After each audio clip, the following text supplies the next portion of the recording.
Hello, everybody, and welcome to the Warbow League recap show. The date is April 10, 2021, and we have a lot to unpack today, don't we, James? That's right. But before we do anything else, let's go ahead and hit that title screen.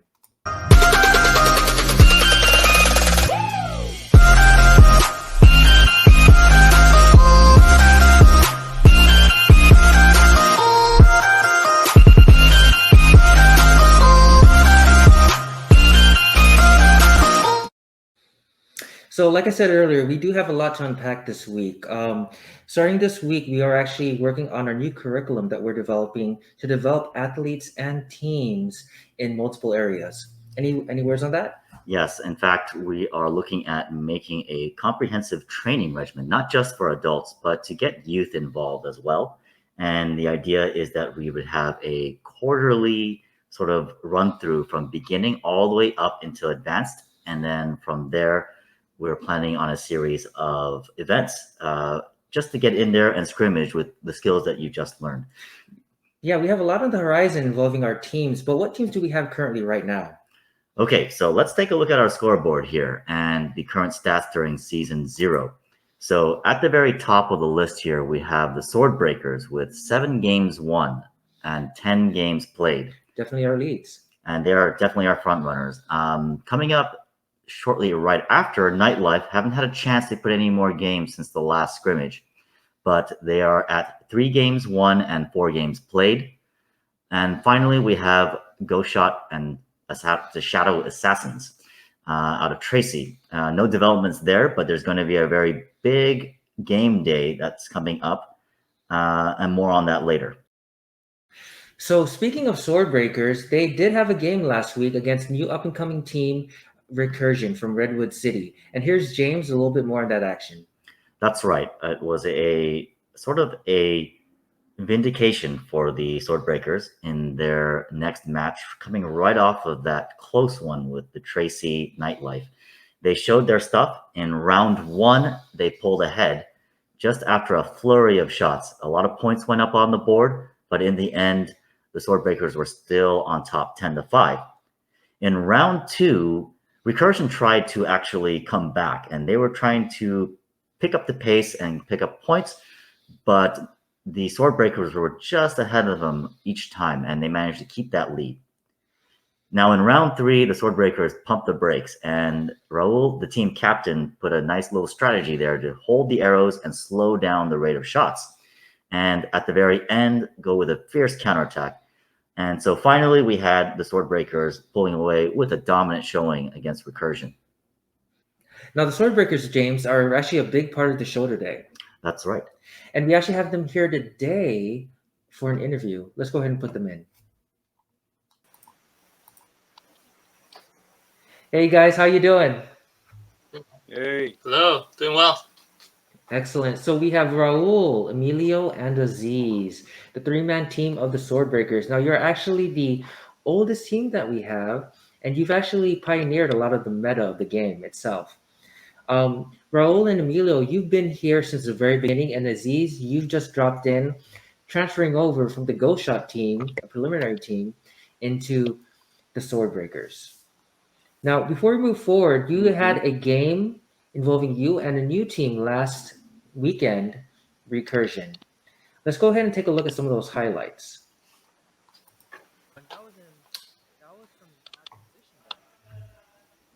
Now, here's the first round highlight.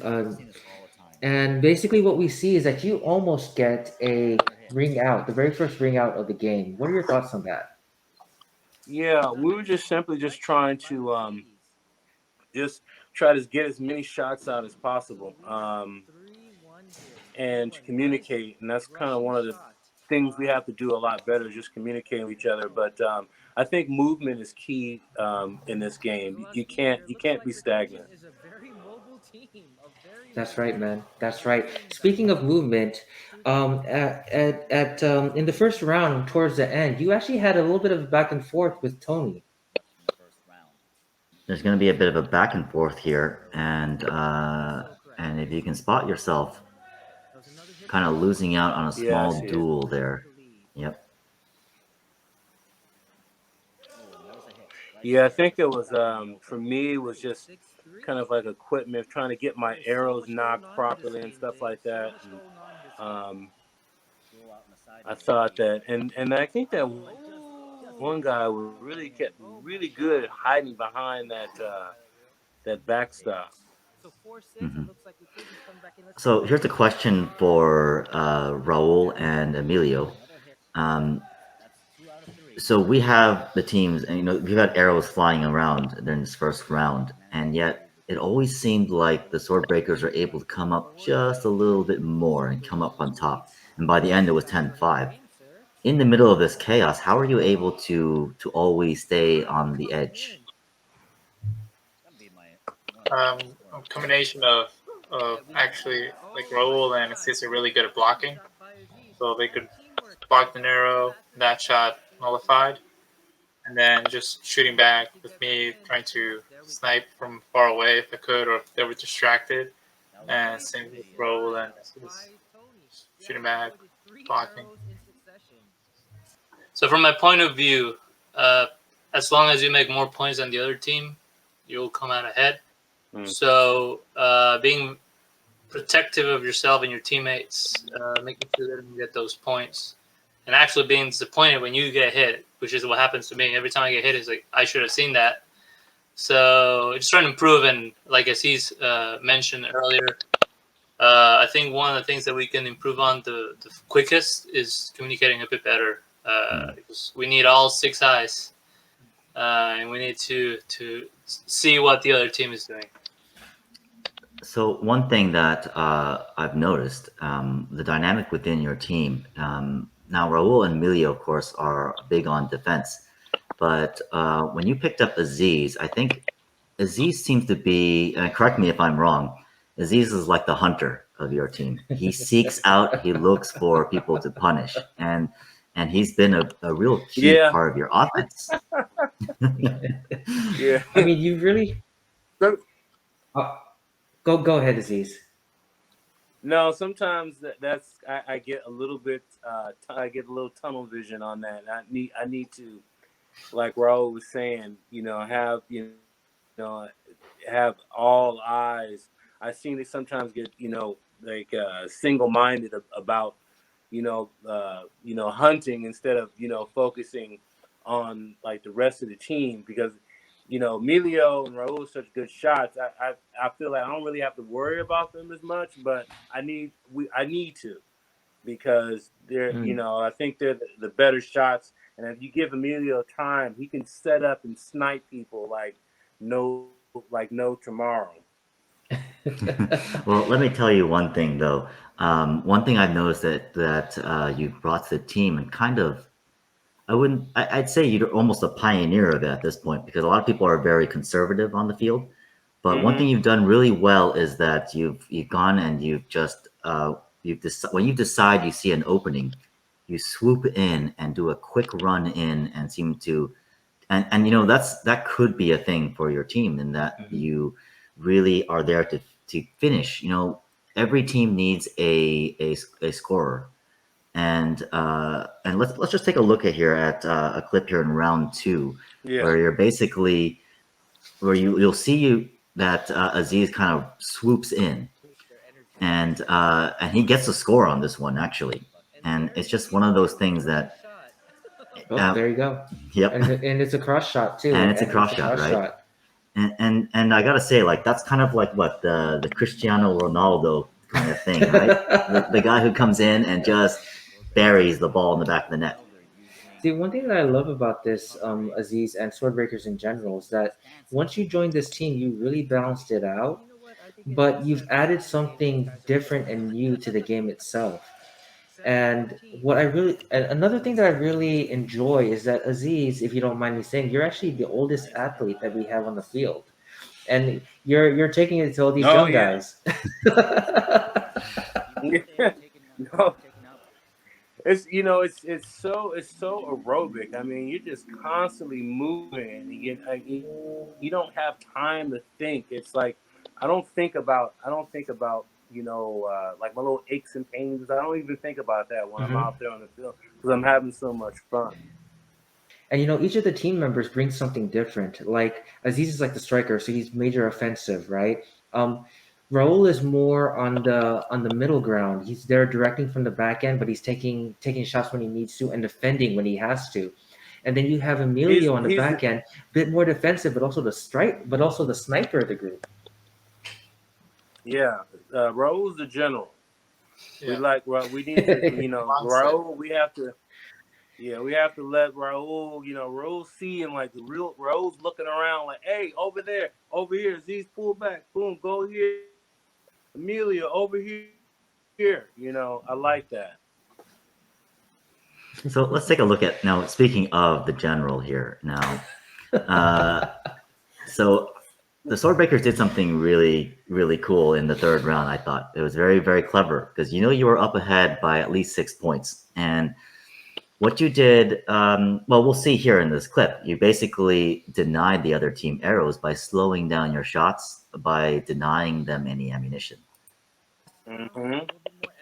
And so we started this round, and here is the initial rush. And you guys are an extensive lead as well. Right. And you pulled this at the end.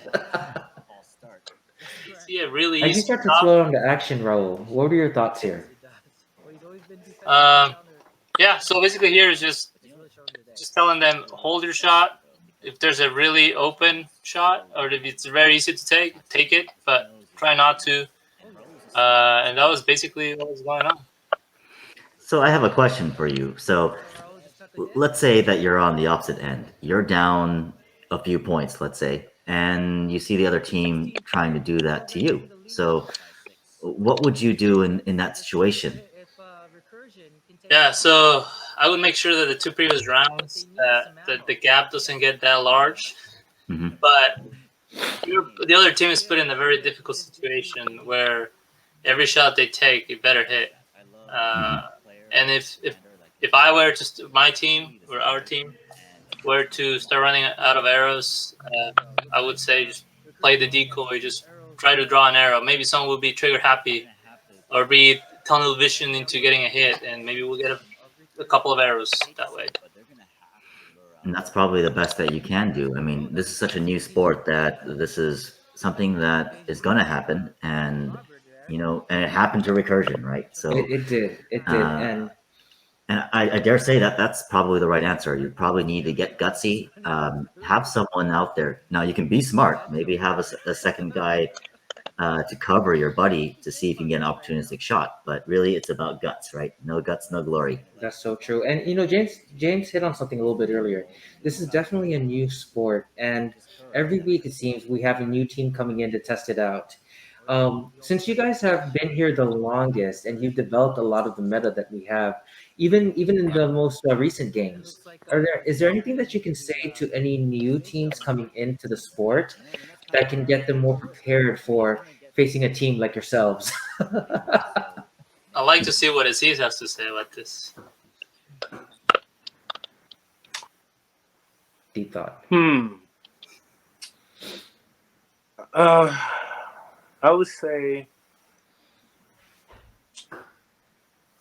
basically that you are going to have to move a lot, and don't worry so much about taking your time with the shot.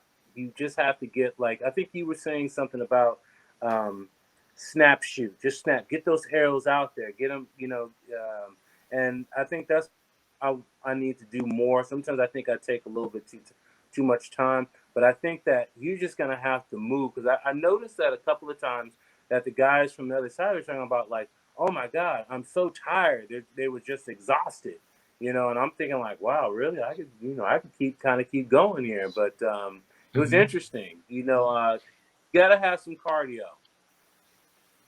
It's true, and especially being in a combat environment, it's not just the physical that drains you; it's the emotional and mental, having to process so Mm-hmm. much.